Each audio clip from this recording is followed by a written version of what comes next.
안녕하세요. 고려대학교 산업경영공학부의 강필성 교수입니다. 2020년도 비정형 데이터 분석의 첫 번째 강의로서 텍스트 어널리틱스에 대한 가장 기본적인 내용들 그리고 프로세스들을 설명하는 챕터를 진행을 하도록 하겠습니다. 크게 보면은 5가지 정도의 프로세스로 구성이 되어 있고요.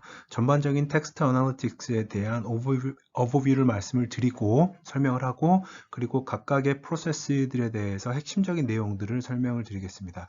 여기 있는 이 두 번째부터 네 번째까지의 프로세스들은 네 번째까지의 프로세스들은 오늘 끝나는 게 아니라 오늘 설명을 하고 난 뒤에 나머지 이 기간 동안에 걸쳐서 구체적인 방법론들이 설명이 된다라고 보면 되겠습니다. 기본적으로는 왜 텍스트를 분석을 해야 되느냐라는 거에 대해서 가장 간단하게는 최근에 80% 이상의, 이건 이제 어떤 식으로 이렇게 계산을 했는지는 모르겠지만 굉장히 많은 자료들에 의하면 80% 이상의 새로 생긴 데이터들은 비정형 형태, unstructured format이다. 그리고 그 unstructured format을 구성하는 굉장히 많은 비중이, 그 중에서 많은 비중을 차지하는 것들이 텍스트 데이터라는 데이터 관점에서의 폭발적인 증가가 있고요. 지금까지는 뭐 구글 검색이나 네이버 검색과 같이 문서를 단순하게 retrieve를 해주는, 검색어에 맞는 문서를 반환해주는 것은 충분하지 않다. 거기에서부터 뭔가 새로운 지식을 찾아내는 게 요구된다라는 게 텍스트 어널리틱스가 이제 많이들 사용이 되는 이유라고 할 수 있겠습니다. 텍스트 어널리틱스가 가질 수 있는 장점을 한 가지의 예시로 보여드리겠습니다. 이거는 특정한 회사의 홍보가 약간 섞여 있는 부분이긴 하지만 그걸 감안해서 봐주시면 좋을 것 같고요. 5가지의 Non-Disclosure Agreement, NDA라고 불리는 것들 중에서 어떠한 것들이 이슈가 되는지를 직접 이렇게 찾아내는 것을 태스크 목적으로 합니다. 그래서 이 회사에서 만든 이제 법률 AI 텍스트 분석, 아마도 여러 가지의 법률 문서들을 학습을 시킨 모델이 되겠죠. 이 모델과 실제 변호사들 사이에서 얼마만큼의 정확도를 나타내는지를 이제 비교를 해주는 부분입니다. 그래서 각각의 로이어들은, 이제 변호사들은 4시간 정도를 이제 주어지고요. 이 NDA를 검토할 수 있는 시간이 주어지고, 거기에서부터 이슈들을 이렇게 찾아내는 부분이라고 봐주시면 되겠습니다. 실질적으로는 한 30개 정도의 이슈가 있었고요. A4 기준으로 한 11장, 153개의 패러그래프와 3,200여 개의 클로즈가 있었다고 보시면 되겠습니다. 제 둘 사이에 뭐 약간 장난처럼 이렇게 써놨는데, 이렇게 굉장히 좋은 이제 로스쿨을 졸업한 변호사들이 참여를 했다. 그리고 변호사들은 12잔의 커피를 마셨지만 한 잔도 마시지 않았다라는 거를 봐주시면 되겠습니다. 그랬을 때 결과를 한번 같이 보게 되면, 여기서 보는 것과 같이 정확도는 AI가 94% 정도를 나타내고 있고요. 그 다음에 변호사들은 85% 정도를 평균적으로 나타내고 있습니다. 각각의 그러니까 인공지능 같은 경우에는 94%의 정확도로 이슈들을 잘 찾아낸 반면에 변호사들은 개개인마다 편차가 좀 있었고요. 가장 높은 정확도로 이슈들을 찾아낸 사람이 AI와 동일한 94%, 가장 이제 낮은 정확도를 보인 변호사는 67% 정도의 정확도를 나타내고 있는 걸 보실 수가 있겠습니다. 거기에 더해서 변호사들은 대략적으로 평균적으로는 이제 최대 156분, 최소 51분 정도의 리뷰 시간을 가졌고, 평균적으로 92분 정도를 소요를 했다면, 이제 학습된 인공지능은 약 26초 정도의 필요한 부분들을 가장 높은 정확도를 나타내는 변호사와 동일한 퍼포먼스를 가지면서 26초 만에 모든 걸 해결했다라고 이제 보여주고 있습니다. 또 다른 예시를 하나를 보여드리면, 이걸 이제 작년에 나왔던 이제 MIT의 테크놀로지 리뷰에 나왔던 사례인데요. 아카이브는 여러분들이 논문을 보기 위해서 굉장히 많이 방문하는 사이트 중에 하나일 겁니다. 이 사이트에 가서 키워드에서 Artificial Intelligence라는 키워드로 이제 논문을 검색을 하면 93년도부터 시작을 했을 때 거의 뭐 없다가 굉장히 이 증가 속도가 느리다가 갑자기 기하급수적으로 올라가는 것을 볼 수가 있을 겁니다. 여기에 해당하는 내용들, 특히나 2013년도, 12년도 이후에 폭발적으로 증가하는 내용들을 보면 대략 연간 3,000편 이상이 나오는데 여러분들께서 집중해서 논문을 읽으면 하루에 한 편 읽기도 어렵습니다. 그러면 365일 읽어봤자 논문을 300여 편을 읽는다는 뜻인데 내가 읽어내는 논문보다 생성되는 논문, 내 전공임에도 불구하고 생성되는 논문의 수가 훨씬 더 많은 이러한 이제 상황에 처하게 됩니다. 그러면 여기에 대해서 논문을 보통은 대학원생들은 저도 마찬가지지만 이렇게 언젠가는 보겠지 하고 예전에는 프린트를 해서 쌓아놓고요. 여러분들은 많이들 논문 관리를 하는 뭐 맨델레이나 이런 프로그램들을 통해서 쌓아놓을 겁니다. 저장을 해놓고 언젠가는 꺼내보겠지라고 하는데 실질적으로는 꺼내보는 경우 거의 아마 없을 거예요. 이거를 약간 이제 우회하는 말로 적독이라고 표현을 합니다. 쌓아놓기만 하고 읽지 않는다. 뭐 저도 이렇게 거의 여기서 벗어나진 않는데 쌓아놓기라도 하면 언젠가는 보겠죠. 쌓아놓지 않는 것보다 낫습니다. 그럼 여기에 대해서 몇 가지 텍스트 분석을 적용을 한 결과물들을 한번 보여드리겠습니다. 굉장히 단순한 빈도 분석 위주로 했기 때문에 뭔가 최근에 나오는 AI 방법론을 통해서 문장을 생성한다든지 요약문을 생성한다든지 그런 정도의 수준으로 보지는 마시고요. 그냥 재미로 한번 봐주시면 좋겠습니다. 첫 번째 발견점은 뭐냐면 과거에는 이제 knowledge based reasoning이라는 키워드가 굉장히 많이 나타났었는데 그것을 머신러닝이라는 용어로서 머신러닝 용어가 해당하는 용어들 이 knowledge based reasoning보다 더 빈번하게 발생하고 있다는 것을 보여주고 있습니다. 소위 말해서 결국은 심볼리스트들이 AI를 수행을 하면서 룰 베이스로 접근했던 방식에서부터 머신을 통해서 데이터를 주고 학습시키는 러닝을 통해서 지능을 만들자라고 하는 커넥셔니스트가 헤게모니를 쥐는 일련의 과정을 보여주고 있다라고 봐도 되겠습니다. 그리고 과거에 이제 뭐 그 튜링 어워드를 받으셨던 최근에 튜링 어워드 받으셨던 힌튼 교수님이나 저기 뭐 벤지오 교수님, 그다음에 리쿤 교수님 등등의 표현에 의하면 정말로 어떤 컨퍼런스에서도 뉴럴 네트워크 관련된 논문을 받아주지 않았다라고 했던 시기가 이 90년대 중반부터 90년대 후반입니다. 이 시점에서는 거의 뭐 뉴럴 네트워크 자체가 나타나지를 않았다라고 보면 되겠는데 지금은 많이 이제 이 뉴럴 네트워크 자체에 붐이 일어나서 비중이 굉장히 많이 높게 차지하고 있는 것을 보실 수가 있을 겁니다. 이 파트 부분에 보면 빨간색이 해당하는 뉴럴 네트워크에 해당하는 부분들이 굉장히 많이 증가를 하고 있죠. 자, 그리고 머신러닝 관점에서도 강화학습이라고 했던 이제 알파고 때문에 굉장히 붐업이 일어났던 강화학습이 2016년도, 18년도 관점에서 봤을 때 해당하는 비중들이 굉장히 높게 급격하게 상승하고 있다. 근데 다만 여기서 보시면 머신러닝 자체가 상승하고 있는 비율과 강화학습이 상승하고 있는 비율을 봤을 때 이게 머신러닝의 비율만큼은 아니기 때문에 과연 이 강화학습 자체가 이런 디스커버리의 결과물로서 해석이 될 수 있느냐라는 것은 다소 논란의 여지가 있을 수도 있습니다. 자, 그러면 텍스트 어나리틱스 또는 뭐 텍스트 마이닝이라고도 불리기도 하는데 그럼 도대체 뭐냐라는 것에 대해서 가장 간단하게 모든 설명들이 가장 단순하게 만드는 게 가장 이제 효과적이고 효율적이라는 측면에서 봤을 때 결국은 데이터를 분석을 해서 거기에서부터 의미 있는 지식이나 지혜를 뽑아내는 게 목적이라고 보시면 되겠습니다. 다만 그 데이터가 여기서는 비구조화된 unstructured data라는 것이고요. 그걸 바탕으로 해서 굉장히 많은 방법론들, 이 강의에서 핵심이 되는 부분들은 이 파트가 되겠습니다. 방법론들에 대해서 배우게 될 것이고요. 그걸 통해서 우리는 결국은 무엇을 하고 싶으냐? 유의미한 정보나 지식 또는 뭐 지혜를 추출해내자라는 게 목적이라고 할 수 있겠습니다.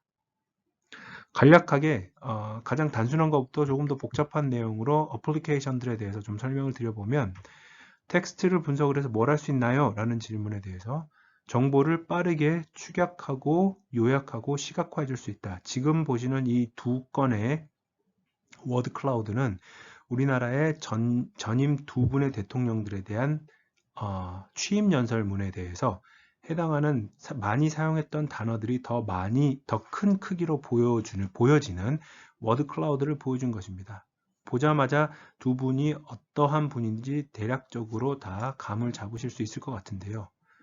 첫 번째 대통령은 이명박 전 대통령이고요.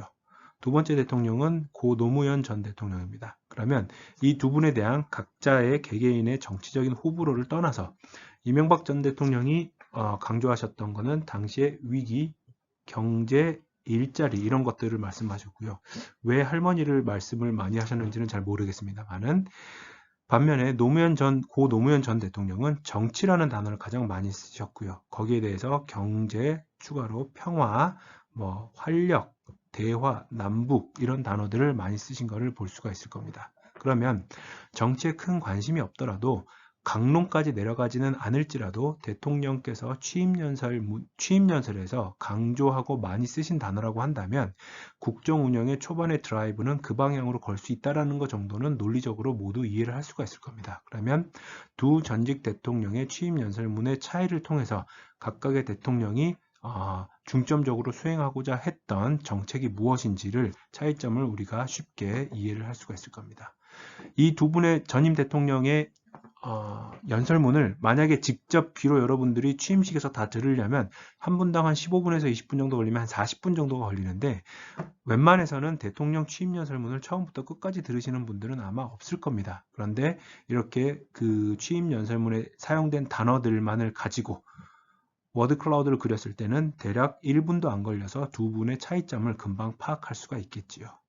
이런 식으로 방대한 양의 정보를 빠른 시간 내에 요약해주고 축약해주고 시각화해주는데 텍스트 어널리틱스가 사용될 수 있다고 보시면 되겠습니다. 비슷한 내용으로서 오바마 전임 대통령의 미국 대통령의 연설문을 분석을 한 사례들도 있고요. 거기에 더해서 추가적으로 각각의 이 연설문에서의 단어들이 어떠한 문장에서 함께 등장했는지를 키워드상의 네트워크로 보여주는 이러한 분석도 가능하다고 볼 수가 있습니다. 이 사례는 과거에 이제 조금 오래된 사례이긴 하는데 한국은행을 포함해서 전 세계 중앙은행 총재들의 주기적인 연설문 또는 이제 공고문에서 영어로 다 번역이 돼서 올라오는 웹사이트가 있습니다. 해당하는 문서들을 가져다가 각국의 중앙은행 총재들의 연설문에 사용된 단어들을 가지고 봤을 때 과연 이 사람들이 또는 각각의 국가들이 어떠한 통화 정책을 가지고 있는지에 대한 방향성, 비슷한 국가들이 어디냐라는 것을 파악해보자라는 게 목적이었고요. 당연히 이제 문서를 특정 길이의 벡터로 변환을 해야 되기 때문에 그 변환하는 기법 나중에 이제 배우게 됩니다. 그 기법을 통해서 유사성을 판별을 하고요. 고차원의 데이터이기 때문에 2차원상의 그 차원을 축소하는 방법론을 적용을 해서 이렇게 보여준 게 이 결과물입니다. 그래서 여기 보면 우리나라가 지금 현재 여기에 있고요. 여기에 있는 우리나라와 중앙은행 총재 연설문의 단어 사용 관점에서 비슷한 전략 또는 정책을 당시에 취했던 국가들이 캐나다하고 스위스가 있습니다. 이쪽에 해당하는 나라들은 대부분이 홍콩, 필리핀, 말레이시아, 싱가포르, 타일랜드 이렇게 동남아 관련된 국가들이라고 보시면 되겠고요. 이쪽에 있는 국가들은 전부 이제 EU에 관련된 소속된 국가들입니다. 특이하게도 여기서 보시는 것처럼 스웨덴은 다른 국가들과는 다른 독자적인 어떤 통화 정책을 썼다라고 볼 수가 있겠고요. 일본도 마찬가지입니다. 이런 식으로 분석을 할 수가 있겠습니다. 이걸 조금 더 구체적으로 보면 이 해당하는 내용들은 각각이 전부 연도가 되겠고요. 연도별로 전체와 주요 국가들의 중앙은행입니다. 그러니까 미국의 FRB, 그 다음에 유럽의 ECB, 그 다음에 도이체방크, 그 다음에 영국 영란은행, 그 다음에 일본의 중앙은행에 대해서 각각의 연도별로 중요하게 사용됐던 키워드들이 무엇인지도 요약을 해서 보여줄 수가 있습니다. 그러면 보통 데이터 분석을 하는 사람들은 여기까지를 이제 만들어주는 게 역할이라고 보시면 되겠고요. 요 만들어진 방법론에 대해서 이쪽 통화정책에 오랫동안 경험이 있는 이 조사역 분들이라든지 아니면 전문가분들이 이 단어들의 어떤 빈도의 변화 또는 연도별 단어의 흐름을 보고서 어떤 식으로 국가들의 통화정책이 이루어졌는지에 대한 보다 심층적인 보고서 또는 분석을 할 수 있다라고 봐주시면 되겠습니다. 세 번째 사례는 저희가 이제 직접 수행을 한 사례 중에 하나인데요. 특정한 자동차 회사에서 그 고객 소비자들을 대상으로 고객 만족도 조사를 실시를 합니다. 그러면 고객 만족도 조사 관점에서 봤을 때 5점 척도로 말하는 객관식 문항도 있지만 거기에 대해서 어떻게 생각하십니까? 라고 주관식으로 물어보는 파트가 있어요. 그래서 이거는 철저히 엔지니어의 관점에서 요청사항을 받아서 수행한 내용인데 주관식 문항에 대해서 과연 이 주관식 문항들 중에 우리가 엔지니어들이 이게 막 3만 건, 4만 건 정도의 문항이 존재를 하니까 이 중에서 어떠한 이 문항들에 대해서 조금은 좀 더 집중을 해서 봐야 되느냐. 다시 말하면 일반적이지 않은 특이한 응답이 무엇이냐라는 질문에 대해서 답을 하고 싶었고요. 거기에 대해서 텍스트를 분석하는 기법들을 적용을 해서 소비자의 의견, 엔지니어들이 반드시 봐야 되는 소비자 의견들이 무엇인지를 추출해주는 이제 그 연구를 수행을 한 적이 있었습니다. 그래서 각각의 주관식 문항을 데이터를 전처리를 하고 특정 길이의 벡터로 표현을 한 다음에 어노멀리 디텍션 방법론을 사용을 했는데 일반적 이 벡터화된 공간 하에서 일반적이지 않은 특이한 소비자가 무엇인지를 추출을 했고요.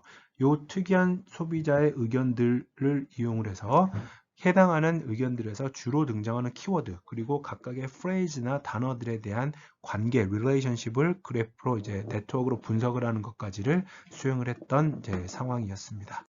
그래서 예를 들어 드리면 특정한 어떤 카테고리에 대해서 이 커멘트들이 있는데 이 중에서 랭킹이 1위라는 얘기는 17,000여 건의 커멘트 중에서 가장 독특한 커멘트였다는 뜻입니다. 그래서 여기에서 보면 이거는 자동차 엔지니어들이 봤을 때는 뭔가 이해를 할 수가 있을 텐데 사실 텍스트만 분석하는 분석가 입장에서는 이게 정말로 특이한 건지 또는 엔지니어링 관점에서 유의미한 건지를 파악하기는 조금은 어렵지만 어쨌든 저희가 이러한 결과물을 도출해서 제공을 해드렸을 때 정성적으로는 상당히 만족스러웠던 평가를 받았습니다.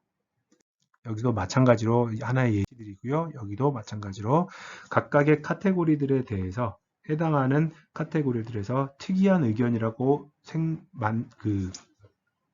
판별이 됐던 응답에서 많이 나타나는 단어들이 무엇인지를 이렇게 정리해 놓은 표라고 봐주시면 되겠습니다.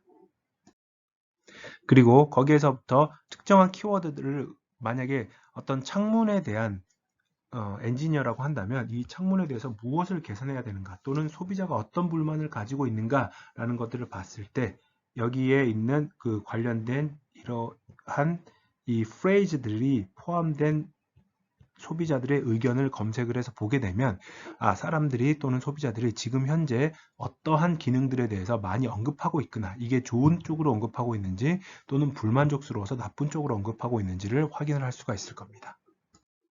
여기도 마찬가지고요.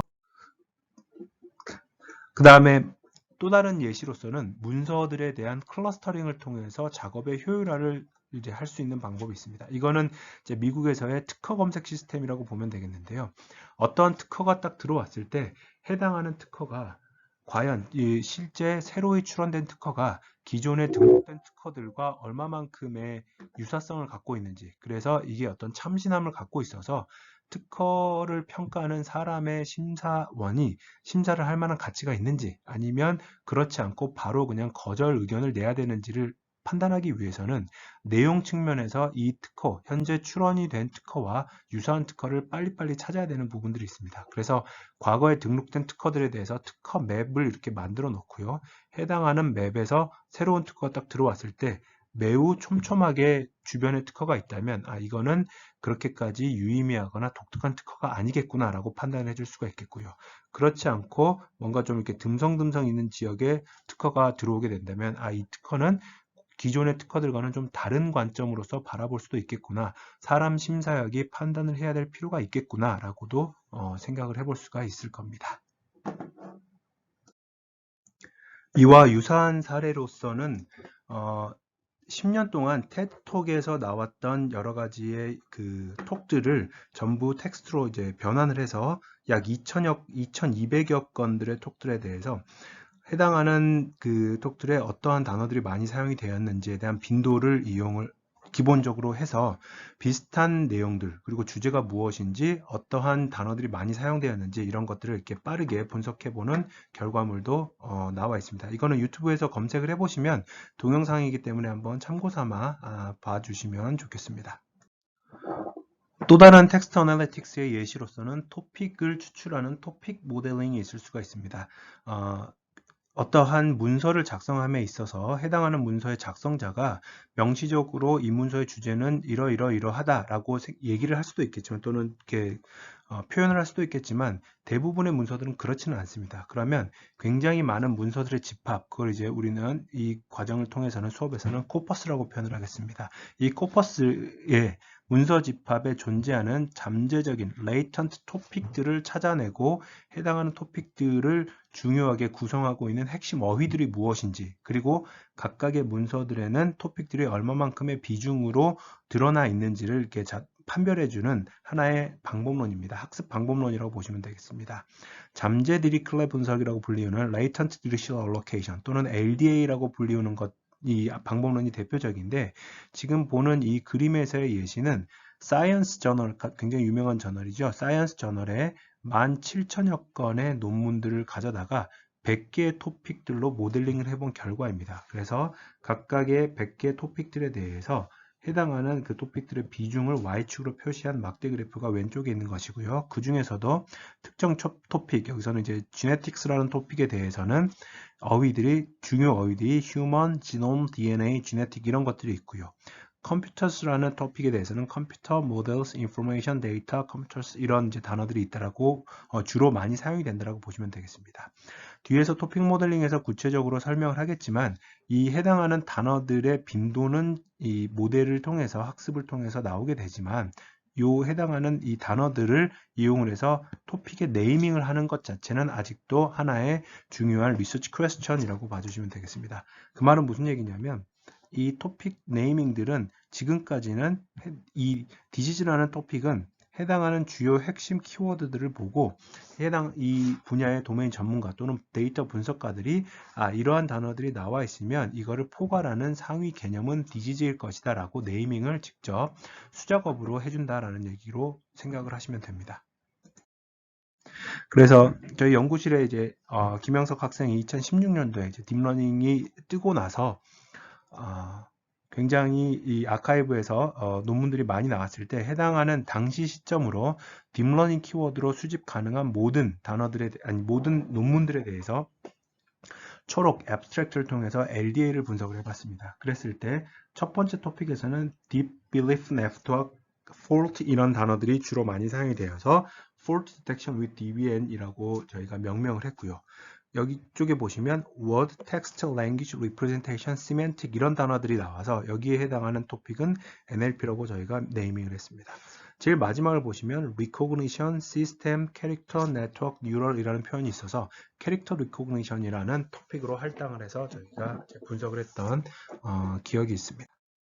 이걸 통해서 각각의 토픽들마다 단어의 사용 빈도가 다르기 때문에 해당하는 토픽들을 표현하는 representation 또는 벡터로서 단어의 사용 빈도를 보면 서로 다른 토픽들끼리 어떤 것들은 조금 더 유사하고요. 여기서 보시는 것처럼 어떠한 토픽들은 굉장히 멀리 떨어져 있는 걸 보실 수가 있겠습니다. 그래서 토픽들 간의 유사성을 이렇게 그래프로 표현을 해서 분석을 하는 것도 추가적인 분석이 가능하다라고 봐주시면 됩니다.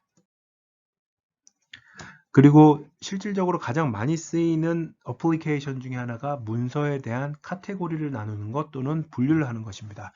여러분들의 기본적인 보통 문서함을 보면 주로 사용하는 메일함을 보시면 이렇게 스팸 메일함이라고 나타나 있는 것이 보이실 겁니다. 이게 전형적인 꼭 머신러닝이나 인공지능이 아니더라도 전형적인 문서를 분류하는 목적인데요.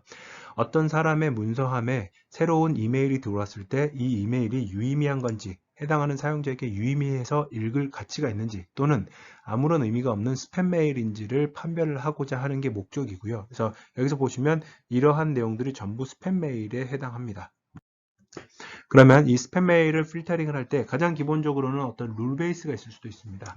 사용자 수신인이 불특정 다수이거나 또는 제목에 특정한 뭐 도박에 관련된 내용 또는 뭐 대출에 관련된 내용 또는 선정적인 내용이 들어간다거나 또는 특정한 IP에서부터 발송이 됐다거나 하는 이런 룰들을 먼저 만들어 놓을 수가 있겠고요.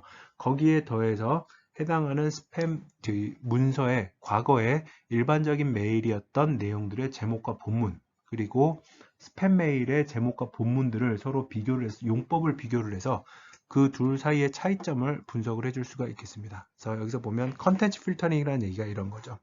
해당은 가장 단순하게는 각각의 문서들 단어들 별로 메일별로 이렇게 각각의 메일들에 대해서 특정한 키워드들이 등장했는지 아닌지를 벡터화해서 표현을 하고요. 과거에 해당하는 메일이 스팸이었는지 스팸이 아니었는지에 대한 정답 정보가 있으니까 이 해당하는 요 파트를 X로 놓고 여기에 해당하는 스팸 여부를 Y로 놓고 Y는 FX를 추정을 하는 이 F라는 머신러닝 모형을 만들게 되는 겁니다. 그걸 통해서 새로운 이 본문이 들어왔을 때, 이메일이 들어왔을 때 이게 스팸인지 아닌지를 판별해 주게 되는 것이죠. 또는 저희가 이제 2015년도에 NC소프트라는 회사와 함께 해봤던 내용 중에 하나는 어떤 뉴스 기사를 통해서 이 당시에는 이제 지금도 마찬가지지만 NC소프트는 야구단을 이제 운영을 하고 있으니까요. 야구 선수에 대한 뉴스 기사가 주어졌을 때 해당하는 기사로부터 타자일 경우에는 타자에 대한 스탯, 투수일 경우에는 투수에 대한 통계량이 어떤 식으로 변화할 것인지를 추정을 해보고요. 거기에서부터 이게 이 변화량이 과연 이 플레이어가 잘했는지 또는 잘하지 못했는지를 예측하는 모형을 이렇게 만들어 봤습니다. 그러면 결국은 뉴스 기사로부터 이 선수가 과연 얼마나 잘했는지 잘하지 못했는지를 판별할 수 있는 모형을 만들어 본 것이고요. 가장 기본적으로 이 뉴스 기사의 텀들을 통해서 스탯을 추정을 하고 스탯을 통해서 이게 향후에 특정한 날짜에 베스트 플레이어로 이렇게 뽑히는 경우가 있습니다. 그렇게 뽑힐 만큼 잘한 플레이였는지 그렇지 않았는지를 이렇게 판별하는 모형입니다. 그래서 여기서 보시면 이 하나의 예시를 보면 웨버는 7이닝 동안 1안타 3볼넷 10탈삼진으로 무실점 호투했다라고 하면 이걸 통해서 아마도 승을 거두었을 것이라고 판단을 할 것이고요. 이닝당 삼진은 뭐 올라갔을 것이다. 이닝당 삼진 볼넷 비율도 역시 상승했을 것이다 라고 이제 판단을 하고, 그렇기 때문에 이 선수의 이 라인을 통해서 이 기사를 통해서 웨버는 매우 플레이를 잘했을 것이다 라고 예측을 하는 겁니다. 반면에 어이없는 실책 2개가 나오자 찰리는 흔들리기 시작했다라는 걸로 봤을 때는 스코어가 0.5점이라는 얘기는 중립, 뉴트럴에 가까운 것이죠. 실책은 나왔지만 그리고 흔들렸지만 그래서 찰리라는 투수가 진짜 잘못했는지 아닌지를 이 문장만 가지고서는 판단하기는 어렵다라는 뜻입니다. 반면에 최악의 예시를 한번 보여드리겠습니다. 이해찬이 올라온 뒤 한꺼번에 5점을 내주면서 맥 빠진 경기가 되고 말았다. 야구를 좋아하시는 분들이라면 금방 이해를 하시겠지만 이 기사는 거의 시합이 끝났다는 것과 마찬가지입니다. 그래서 매우 부정적인 평가를 이 문장을 통해서 산출하는 것을 볼 수가 있겠습니다. 거기에 대해서 이제 또 다른 하나의 예시로서는 트위터의 단문들을 통해서 이제 나중에 여러분들이 이제 뭐 이미 알고 계시는 분들도 있고 배우실 테지만 컨볼루션 뉴럴 네트워크라는 방법을 통해서 해당하는 어떤 단문이 들어왔을 때 이게 과연 긍정인지 부정인지를 예측해 주는 것, 또는 긍부정뿐만이 아니라 이걸 통해서 sarcasm, 다시 말하면 비꼬는 투인지 아닌지를 판별해 주는 그러한 주제를 연구하는 내용도 있다라고 보시면 됩니다. 그리고 저희 이제 연구실에서도 지금 이제 졸업한 학생인데 해당하는 이제 학생이 이제 수행을 했던 건 과거에 이제 융킴 구조를 포함을 해서 이렇게 융킴 논문에서 나타난 CNN 구조가 가장 기본적인 CNN 기반으로 문서를 분류하는 구조였었는데, 그걸 바탕으로 해서 여기에 이제 로컬라이제이션, 원래는 CNN 이미지 쪽에서 있었던 클래스 액티베이션 맵을 씌워서 과연 이게 어떠한 문장이 이제 긍정 또는 부정이라고 판단이 되었을 때 긍정이라면 과연 어느 파트 때문에 긍정인지를 이렇게 찍어주는, 이게 지금은 너무나도 당연한 기술이긴 한데 방법론이긴 한데 불과 이제 3년 전까지만 해도 그때 당시에 클래스 액티베이션 맵이라는 게 2015년도에 이제 나타난 기법이었습니다. 그래서 이거를 자연어 처리 쪽에 텍스트 분석 쪽에 갖고 왔던 방법론입니다. 그래서 예시를 보자면 이러한 이제 구조를 통해서 어떠한 단어가 해당하는 그 문서의 긍정, 부정에 큰 영향을 끼쳤는지를 이제 스코어링을 해줄 수가 있었던 것이고요. 당시에는 이제 어텐션이 그렇게 활성화되지 않았기 때문에 지금은 대부분을 이제 어텐션으로 처리를 하지만 그때 당시에 어텐션이 아직은 이제 활성화되기 전에 했던 연구 내용이라고 보시면 되겠습니다. 그래서 한 가지 이게 해당하는 방법론의 결과물입니다. 그래서 이 캠 스퀘어 뒤에 있는 이런 방법론들은 이 워드 벡터들을 어떻게 학습시켰는지에 대한 부분이라고 보면 되겠고요. 주어진 이 문서 하나의 리뷰 데이터가 들어왔을 때 모델이 네거티브라고 부정이라고 예측을 합니다. 그런데 부정이라고 예측을 한 이유는 뭐냐면 여기에 이제 음영으로 되어 있는 predictable and completely uninteresting. 그러니까 영화인데 예측 가능하고 전혀 흥미롭지 않다라고 하는 것은 호평에 가깝습니다. 그리고 여기서 보는 것처럼 worst라는 단어도 역할을 미치게 되겠고요. 이런 방식으로 문서가 주어졌을 때 이 문서가 긍정이냐 부정이냐를 판단하는 것을 떠나서 그거에 더해서 부정으로 판단했을 때는 어떠한 위치 또는 단어들 또는 프레이즈들 때문에 부정으로 판단했느냐, 긍정일 경우에는 어떤 프레이즈들 때문에 긍정으로 판단했느냐라는 부분들을 다 알려주는 것이라고 보시면 됩니다. 거기에 더해서 이제 추가적으로 저희 연구실 또 다른 학생인데요. 지금은 이걸 많이 쓰는데 워드셋뿐만이 아니라 이거를 캐릭터 레벨로 분할을 해가지고 이 하나의 문서를 단어 단위로 쪼개는 리프레젠테이션과 캐릭터 레벨로 쪼개는 리프레젠테이션을 따로 학습을 시켜서 이 CNN을 학습을 시켜서 최종적으로 긍부정을 판단했을 때는 단어만 한 것 또는 캐릭터만 한 것보다도 더 높은 정확도로 분류가 되었다라는 연구 결과를 이제 산출한 적이 있습니다. 텍스트 어널리틱스의 또 다른 사례 또는 사용 방법으로서는 추천이 있을 수가 있습니다. 이거는 이제 여러분들께서도 굉장히 많이 물어볼 텐데요. 검색을 많이 하지 않습니까? 뭐 카페라든지 블로그라든지 페이스북이나 이런 이제 SNS에 대해서 어딘가를 가고 싶다라고 했을 때 예를 들어 스위스 여행지를 딱 치면 이 중에 가볼 만한 것들이 이렇게 뜨는데 이게 그냥 막 뜨는 게 아니라 사용자들의 블로그에 대한 텍스트 본문을 분석을 해서 가장 긍정적인 뉘앙스가 많았던 여행지들 순서로 보여주는 부분이라는 겁니다. 그리고 이 서비스 써보신 적 있으신지 모르겠습니다만은 다이닝 코드라는 이제 그 앱과 서비스도 있고요. 고려대라는 키워드를 가지고 다이닝 코드에서 입력을 하면 이건 조금 예전 예시긴 한데 어머니 대성집 무르무르드 구스토가 이제 랭킹이 가장 높고요. 여기에 있는 것들의 이 방법론들은 우선 이제 어드버타이징 광고성 블로그들은 필터링을 했다라고 명시를 하고 있고요. 그 다음에 어떤 오피니언 리더들 또는 요새 말로 하면 인플루언서들의 영향력을 조금 더 크게 반영을 한 방식으로 사용을 했다라고 보고 있습니다. 명시가 되어 있습니다. 그래서 고려대 상위 맛집 랭킹 이런 식으로도 이렇게 보여줄 수가 있고요. 또 다른 방식으로서는 지금까지는 정량적인 데이터만을 사용을 해서 뭔가 예측을 수행을 했다면 정량적 데이터 더하기 텍스트로부터 추출할 수 있는 어떤 정보들을 포함을 해서 예측력을 향상시키고자 하는 시도도 다양한 분야에서 활용이 되고 있습니다. 이거는 이제 2015년도에 저와 이제 한밭대에 계시는 김태구 교수님이 같이 공동으로 수행한 연구입니다. 영화의 흥행을 예측하는 데 있어서 지금까지는 해당하는 영화를 누가 연출을 했는지, 배급은 누가 했는지, 또는 어떤 배우가 나왔는지 이런 것들만을 가지고 예측을 하는데 거기에 더해서 이 출시일 이전에 사람들에게 이제 회자되는 소셜 네트워크 서비스를 통해서 해당하는 이 영화들에 대해서 사람들이 어떠한 기대를 가지고 있는지를 정량화를 해서 예측 모형을 수행을 하게 되면 단순히 배우, 배급사 이런 과거의 전통적인 방식을 통해서 예측한 것보다 훨씬 더 예측력이 높았다라는 게 이 연구의 결론입니다. 핵심은 뭐냐면 영화 예측이 중요하다라는 부분이 아니고요. 원래부터 하고자 하는 어떤 예측 모형에서 정량적인 데이터만을 사용을 했다면 거기에 더해서 정성적인 텍스트 데이터를 붙였을 때 이 시너지 효과가 훨씬 더 크게 날 수 있다라고 하는 것을 보여주는 것입니다.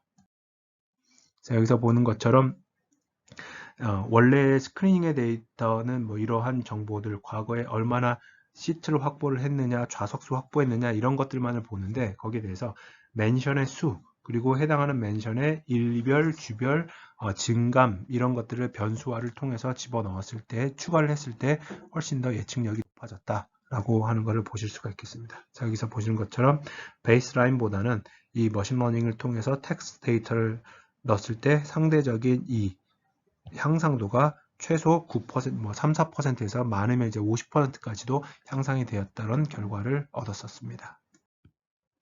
정성적 데이터와 정량적 데이터를 결합해서 예측력을 향상시키기 위한 또 다른 예시를 하나를 보여드리겠습니다. 이거는 2019년도에 진행한 프로젝트였고요. 이 금융감독원은 이제 그 정부의 금융기관에 대한 감독기관입니다. 그래서 해당하는 이 감독 대상이 되는 금융기관들, 은행이나 저축은행들이 부실의 위험에 빠지지 않도록 모니터링을 하는 것도 주요한 업무 중에 하나이고요. 그래서 이 모니터링 대상이 되는 금융기관들의 재무 데이터를 통해서 과거에는 이제 지금까지는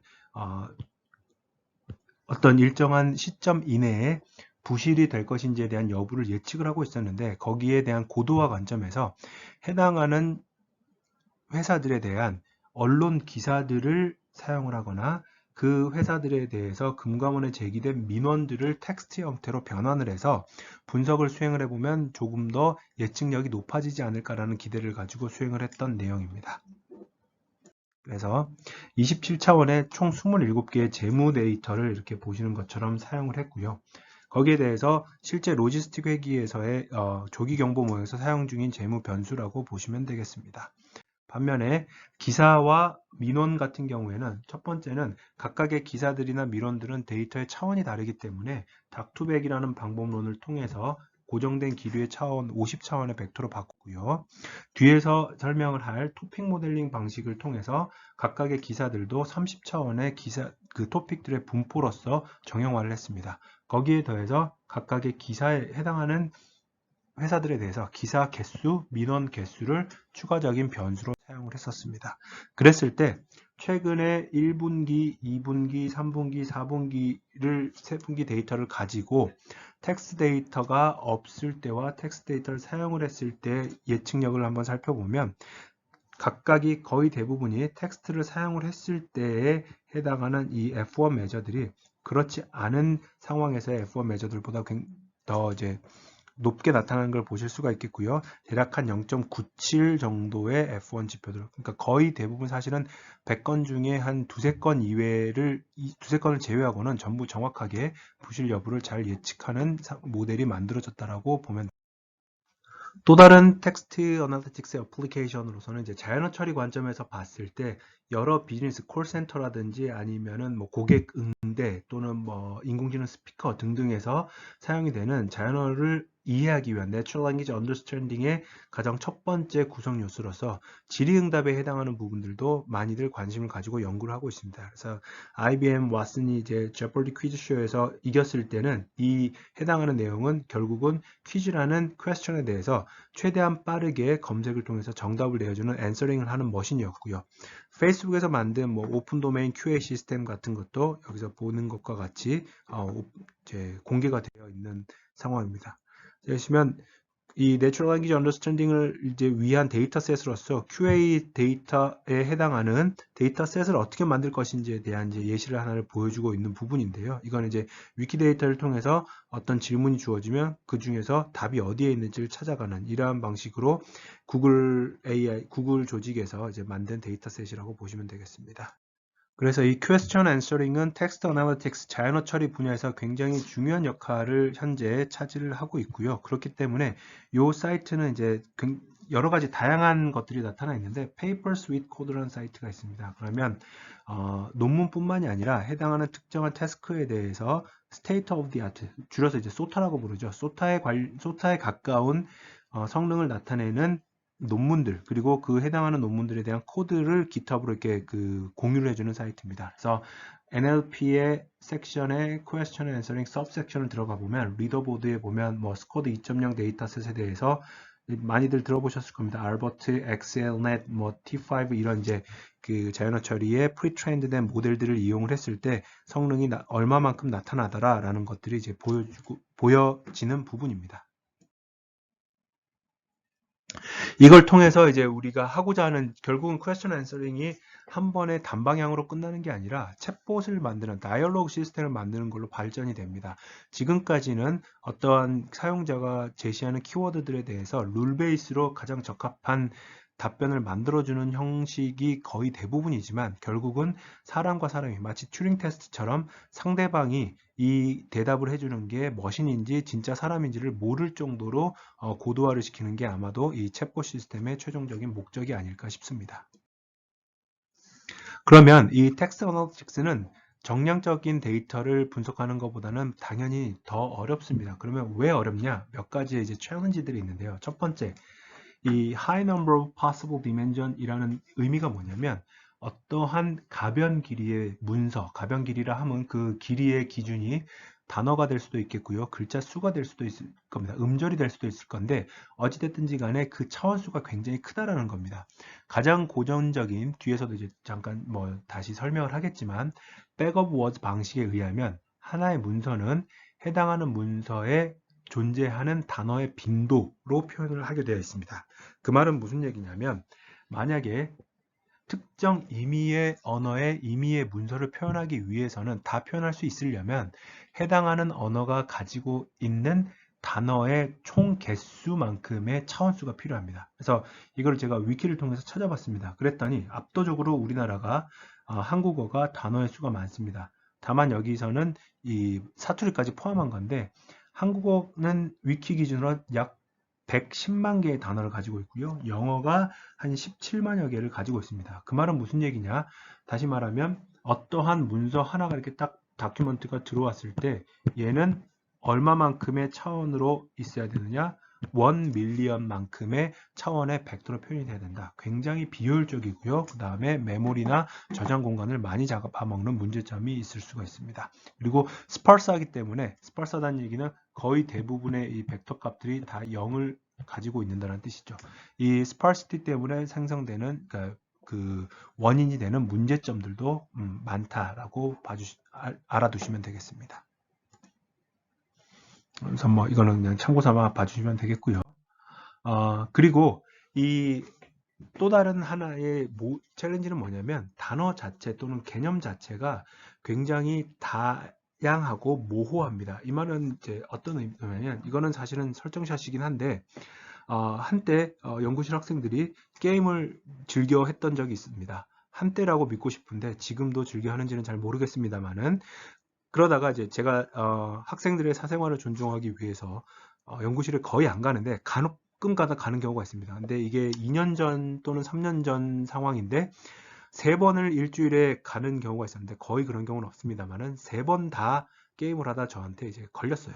그거를 가지고 강의 자료를 좀 만들어 봐야겠다 싶어서 이거는 사실은 설정샷입니다. 여기서 보시면 첫 번째 문장을 한번 보실게요. 이 문장하고 그 다음에 두 번째 문장인 이 문장은 사실은 머릿속에서 그림을 그려보면 오른쪽에 보시는 사진이 떠오릅니다. 둘 다 같은 의미입니다. 각각의 이 초록색이 의미하는 학생이 여기에 있고요.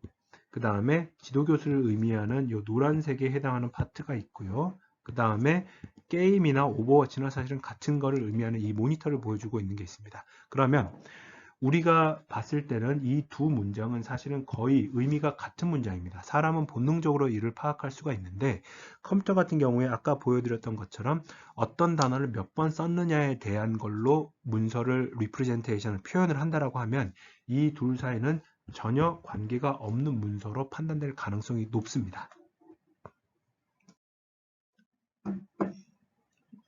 자, 그래서 여기서도 보시면 이 ambiguity, 다시 말하면 모호성이라는 게 결국은 컨텍스트에 따라서 어떻게 쓰이느냐에 따른 부분인데 이런 애플이라는 단어가 주어졌을 때는요. 누군가는 이 애플을 말 그대로 이 우리가 알고 있는 아이폰과 맥북을 만드는 이 IT 회사 애플로 표현을 할 수도 있겠고요. 생각을 할 수도 있겠고요. 누군가는 여기에서 보는 것처럼 말 그대로 과일 사과라고 표현을 할 수도 있을 겁니다. 이게 상황에 따른 컨텍스트에 맞게 이거를 만들어야 된다. 또는 이 표현을 달리 해야 된다. 라는 게 이제 이 텍스트 어널리틱스에서 굉장히 어려운 점입니다. 그리고 MBA라는 개념도 보면요.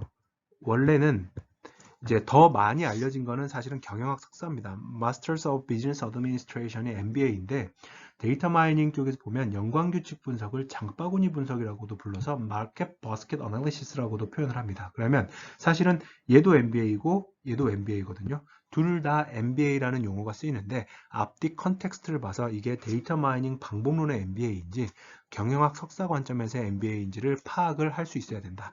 사람은 이거를 본능적으로 또는 학습을 통해서 사회적인 커뮤니케이션을 통해서 할 수 있지만 컴퓨터가 이거를 하는 거는 상당한 챌린지다라는 거를 보여주는 겁니다.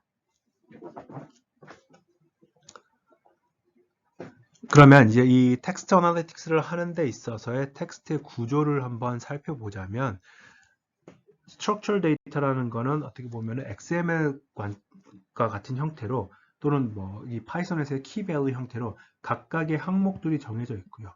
그 항목에 어떠한 값들이 들어가 있는지를 좀 이제 약속을 통해서 정의해 놓은 형태라고 봐주면 되겠습니다. 반면에 가장 난이도가 높은 건 이 free 텍스트고요. 어떠한 사전적인 포맷 없이 그냥 만들어져 있는 또는 생성되어 있는 문서들을 분석하는 이 태스크 또는 소스라고 봐주시면 됩니다. 그래서 이 unstructured, 비구조화되어 있다라는 게 과연 얼마나 비구조화되어 있느냐라는 관점에서 봤을 때 이제 weakly structured라는 거는 어떠한 일련의 어느 정도의 포맷이 있는 겁니다. 리서치 페이퍼 같은 경우에는 제목 나오고요. 그 다음에 초록 나오고요. 인트로 나오고 related work 나오고 이러한 형식으로 이렇게 쭉 이어져 있는 반면에 에세이 같은 경우에는 자기 마음대로 쓰기 때문에 그걸 누가 쓰느냐에 따라서 달라지는 겁니다. 반면에 semi structured라는 거는 이거보다도 조금 더 이제 그 포맷 엘리멘트가 더 많아져서 뭐 field library, HTML 또는 뭐 XML 뭐 이러한 구조화가 되어 있는 게 보인다고 봐주시면 되겠습니다. 그래서 텍스트 마이닝 자체가 어려운 이유는 다시 한번 말하자면 단어 자체가 모호성을 가지고 있다. 말 그대로 언어 자체가 죄송합니다. 단어가 아니라 언어 자체가 가지고 있는 본질적인 모호성이 있기 때문에 이거를 잘 파악을 하기가 컴퓨터로서는 또는 기계로서는 쉽지 않다라고 합니다. 이런 표현을 하죠. 행간을 읽는다라는 표현을 하는데 과연 어떤 말을 했을 때 또는 어떤 글을 썼을 때 그 글이 말 그대로 문자 그대로 인식이 될 수도 있지만 이해가 될 수도 있겠지만 반어법이라든지 또는 뉘앙스에 따라서는 전혀 다른 의도로 해석이 될 수가 있는데 그것을 정확하게 기계가 해낸다는 것은 사실은 아직까지는 쉽지 않다라는 게 지금까지의 텍스트 어널리틱스의 어떤 발전 상황을 비추어 보았을 때 결론이라고 할 수 있겠습니다. 그래서 텍스트 프로세싱, 텍스트 마이닝에 걸쳐 있는 여러 가지 방법론들이 이렇게 있는데 이거는 텍스트 마이닝 관점에서 만들어낸 부분이고요. 여러분들은 이 텍스트 마이닝 관련해서 인공지능이나 머신러닝 또는 뭐 통계학, 그다음에 자연어, 내추럴 랭귀지 뭐 이런 데이터베이스 이런 것들 전부 다 어느 정도는 감을 잡고 배우시는 게 좋다라고 원론적으로 결론 말씀을 드리겠습니다. 그리고 이제 이 Practical Text Mining이라는 요 책에 의하면 총 7가지 타입의 텍스트 분석에 대한 주제들이 있는데 이 중에서 우리가 이 수업을 통해서 어떤 것들을 커버하고 어떤 것들을 커버하지 않을지에 대해서만 간단하게 말씀을 드리겠습니다. 첫 번째, 문서를 분류하는 것은 이 수업을 통해서 커버가 됩니다. 주어진 문서들을 통해서 클래스를 나누거나 이미 만들어진 그룹으로 할당하는 그러한 문제입니다. 다큐멘트 클러스터링은 클래시피케이션하고는 다르게 분류하고는 다르게 사전에 정의된 정답 범주가 없지만 비슷비슷한 문서들끼리 찾아내는 것을 의미를 하는 것이고요. 이것도 역시 수업을 통해서 다루도록 하겠습니다. 컨셉 이스트랙션이라는 것은 사실은 해당하는 이 단어나 구들 중에서 어떠한 것들이 유사성을 가지고 있는지 찾아내는 건데 토픽 모델링 관점에서 이 파트는 좀 다루도록 하겠습니다. 그리고 search와 information retrieval은 사실은 이 수업을 통해서 중점적으로 다루는 부분은 아니고요.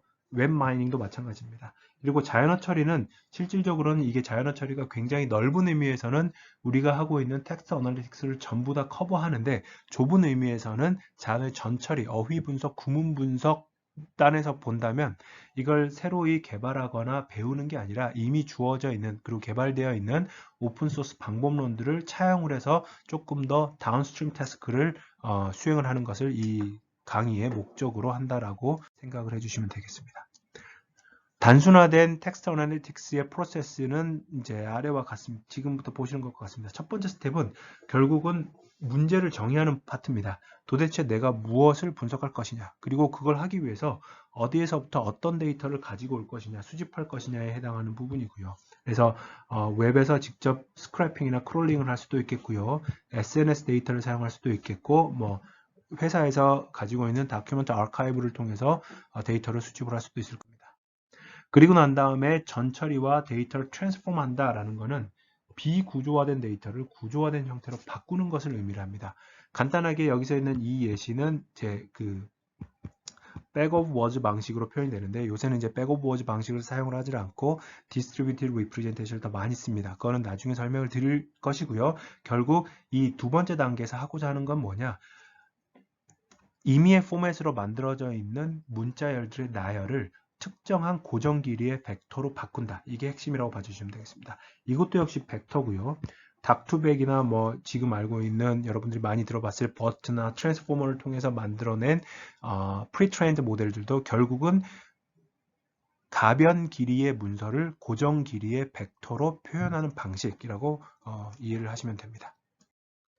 세 번째 단계는 이거는 이제 2단계와 3단계가 최근에는 이제 함께 합쳐져서 distributed representation으로 표현을 하기도 하는데, 과거의 고전적인 방식은 먼저 해당하는 문서들을 특정한 길이의 차원으로 변환을 해놓고 이걸 통해서 다운스트림 태스크, 다시 말하면 이걸 통해서 분류를 할 것인지 군집화를 할 것인지 또는 토핑 모델링을 할 것인지 이후에 궁극적으로 하고자 하는 태스크에 가장 걸맞도록 차원을 축소시키는 방법이 있습니다. 여기에 대해서는 고전적인 방법이지만 알아둘 필요가 있기 때문에 본 수업을 통해서 다루도록 하겠습니다. 그리고 마지막 단계, 아까 말씀드렸던 다운스트림 태스크라고 하는 분류든 토핑 모델링이든 예측이든 또는 뭐 군집하던 해당하는 그 태스크를 수행하기 위해서 어떠한 머신러닝 알고리즘들을 사용을 해서 실제 세 번째 단계까지 통해서 만들어진 이제 첫 번째 단계는 unstructured 비구조화된 단계이고요. 두 번째와 세 번째를 통해서 만들어진 structured 데이터를 머신러닝 모형에 적용하는 게 바로 이 네 번째 단계라고 봐주시면 되겠습니다. 자, 여기까지가 첫 번째 텍스트 어널리틱스에 대한 가장 기본적인 개념들을 말씀을 드렸고요. 주로 어떻게 활용이 되는지, 그리고 이 수업에서 어떤 것들을 중점적으로 다루게 될지, 그리고 가장 기본적인 절차 기준으로 설명을 드렸습니다. 다음 시간에는 각각의 그 절차들에 대해서 조금 더 자세하게 설명을 드리는 걸로 두 번째 시간을 진행을 하도록 하겠습니다.